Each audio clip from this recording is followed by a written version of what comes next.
The Bayonetta series is full of rich lore and world building. The majority of players miss this because most of Bayonetta's intricate secrets are locked behind in-game logs, subtle visuals, and now even death scenes. I think I speak for all of us when I say that seeing a Bayonetta variant so openly embrace a romance with Luka felt pretty out of left field. How did we go from completely disinterested to completely infatuated? And how did Luka go from being a human side character to a character that has the power to stop Cereza's soul from being absorbed into Inferno? And another big mystery, how did King Lucan survive in his timeline when we see him perish in Origins? Well, the developers have plenty of answers for us, and as per usual, we can see it all through careful analysis of subtle visuals Kamiya and co. left breadcrumbed for us in the trilogy and in Origins.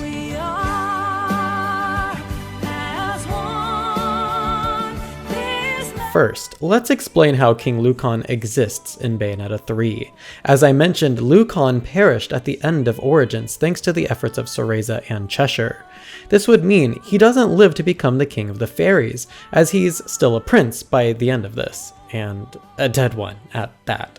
However, we actually get to see the timeline where Lucan gets to become king in Origins, and it's when the player dies during the boss fight against him. A death screen pops up with a narrative of this timeline, explaining that, after regaining his body and strength, Lucan settled as the true king of Avalon, taking a moment of silence for the sacrifices made along the way.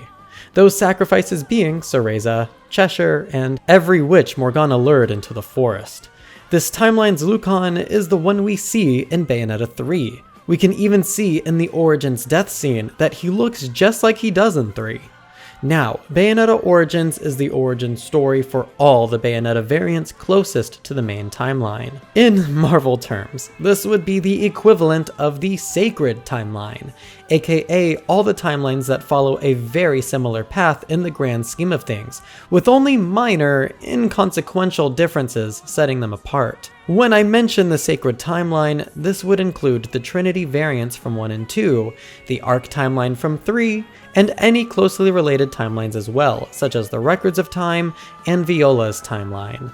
However, the Sacred Timeline would exclude any universes where Cereza dies, or was possibly never born, as well as all the cultural variants in 3, as those all lead to very different courses of events in the long run.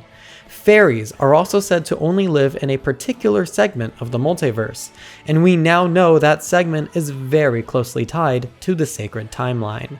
In Bayonetta Origins, Cereza meets Lucan for the first time. He's a half-human, half-fairy prince born from the intersection of Morgana and the fairy king Arthur, who you can also read about in the game's logs. Cereza's immediately attracted to Lucan because of how much the two can understand each other's situations. They've experienced similar heartbreak regarding their parents, and both want to help their mothers more than anything. This is an excellent setup for the two characters, but unfortunately it ends in tragedy when Cereza can't bring herself to sacrifice Cheshire for Lucan's life. Now let's discuss a quick history between Cereza and Luka. In Bayonetta 1, the two had many interactions and even some soft moments, but even with Luka's ability to constantly surprise Cereza, it always felt like she knew she couldn't take him too seriously because he's merely human, and she'd far outlive him. In Bayonetta 2, this emotion is taken a bit further, with Cereza actively sidelining him and even swatting him away like a pesky fly at one point. The only progression showcased here is that she no longer calls him by a nickname, instead referring to him as Luka, like he previously insisted. In Bayonetta 3, however, the writers jumped the full mile and presented Cereza as hopelessly infatuated with him, even reversing the roles they play when it comes to leaning in for a kiss. At this point, I think we can all agree there was little to no buildup showcased for selling the shift. However, with the release of Bayonetta Origins and even replaying Bayonetta 1, this romance can become somewhat enjoyable for some players.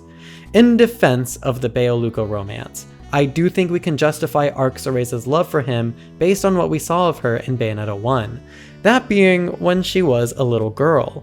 Even from a young age, Arc Cereza forged a unique visual of Luka compared to the other variants. She had been saved by him on several occasions, and he managed to keep her safe throughout a large portion of their adventure. Arc Cereza likely retains vague memories of Luka, painted as a hero in her eyes, thanks to these adventures. Then, couple this with her experience crushing on Lucan in Avalon Forest, we can definitely see her forming an internal connection between the prince and the hero, something the Trinity Bayos from 1 and 2 never had the opportunity to connect. But I bet you're wondering, how even are Luka and Lucan connected? They're two separate beings, right? Lucan died, and Luka exists over 600 years later. Well, not exactly. Cereza admits that she doesn't know where fairies go after death when Lucan perishes in front of her. But we, the players, know. Based on their designs, Luka and Lucan share the same striped pattern on their clothing. And as we know from Luka's iconic scenes, that his iconic scarf sports this pattern very boldly. Their names are also similar. And we learn in Bayonetta 3 that Luka has dormant fairy magic, and that the live Lucan from his survival timeline is his counterpart. These three things all guarantee one thing, that Luka is the reincarnation of Lucan. So we know now what happens to fairies when they die. There is no afterlife for them, just reincarnation. As Lucan was part human, he reincarnates as such. But he did so not in the Avalon Forest, so he was left to always just assume he's simply human.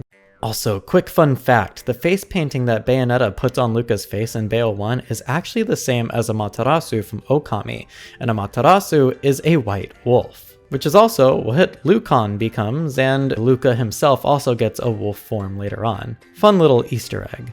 It's also unclear if Antonio Redgrave was Arthur's reincarnation as well, since supposedly he was an extraordinary journalist, surpassing even Luka in his time. Could the Redgrave family in general have ties to Lucan's family tree?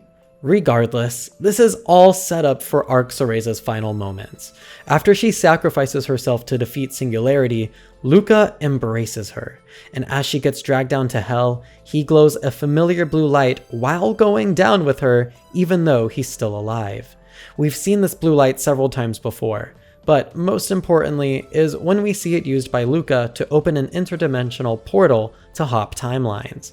That means Luka had yet another famous trick up his sleeve, as he's known for. This time, it looks like he actually will save Cereza for the first time ever, by saving her soul after all her hard work. But where is he taking it? Now that all the universes were restored by Arc Cereza, it's possible there's an alternate universe out there that can somehow restore her. But time will tell. What I'm more interested in right now is a giant connection I've noticed with this blue light and a few other contraptions we've seen throughout the Bayonetta series. So stay tuned for a video on that lore breakdown soon.